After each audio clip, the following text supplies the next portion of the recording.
allergies cause an estimated 50,000 emergency room visits here in the U.S. every year. A local organization is trying to educate people so they know how to stay healthy.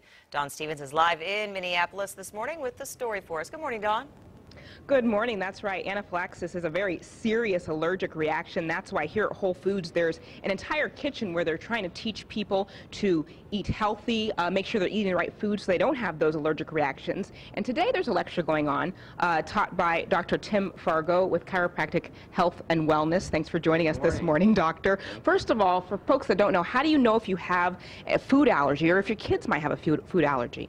Well, the first thing to look at is just how you're actually reacting to foods. That's the biggest thing, is just to be observant about it and know that your body should feel good all the time, and if you're not, you can often connect it to foods. The second thing is to get tested, and there are all kinds of testing methodologies that can be used. What type of symptoms are folks looking for?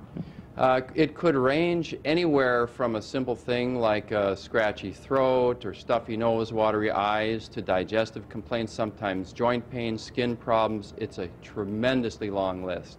So yeah, it is a very long list. It sounds like maybe that's a good idea to get tested too. It's an option to go into the doctor and do that. Absolutely. Now we have a slew of foods here that we want to show folks. Kind of tell us what types of foods people are typically allergic to.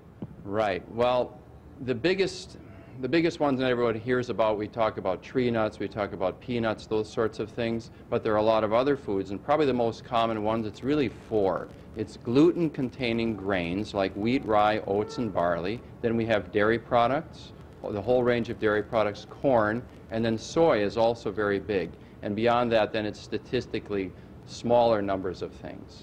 All right, very important information, Doctor. Thank you so much for sharing with us. We're actually going to see you again at 8 o'clock and share with you folks how chiropractic is connected to food allergies. A very interesting connection there.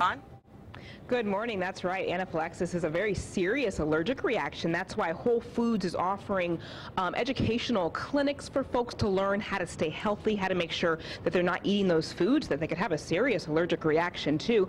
Dr. Tim Fargo is hosting the lecture this morning. He joins us now to give us some very important information. Good morning, Doctor. Good morning. Thanks for joining us. First of all, there are certain foods folks really need to be aware of that maybe typically they have food allergies to. Absolutely. We have the common things like tree nuts and peanuts, but there's also very commonly gluten-containing grains like wheat, rye, oats, barley, dairy products, corn, soy, eggs, and then there's lesser things, but those are the big ones. We eat those all the time. We've been talking about the fact that a lot of people suffer from this and don't even know it, do they?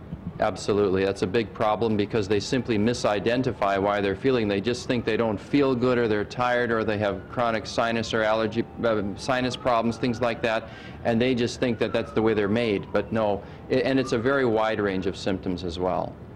As a chiropractor, there's actually a connection, you say, between chiropractic and food allergies. Tell us about it.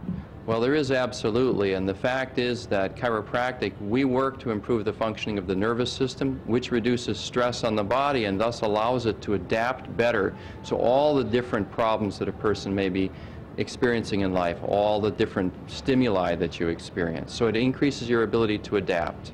And I've gotten my back cracked a few times. Never would have thought that. No, you got adjusted. I got adjusted. Oh, yes. Thank you for correcting me, Doctor. Appreciate it. Well, thank you so much for sharing. We want to let folks know that there's also another clinic about a month from now, August 18th at 6 p.m. That's all about making sure that your kids eat healthy, because the clinic that we were talking about for today is actually closed. You had to pre-register for that. So if you're interested in learning more about healthy eating, check out the one on the 18th.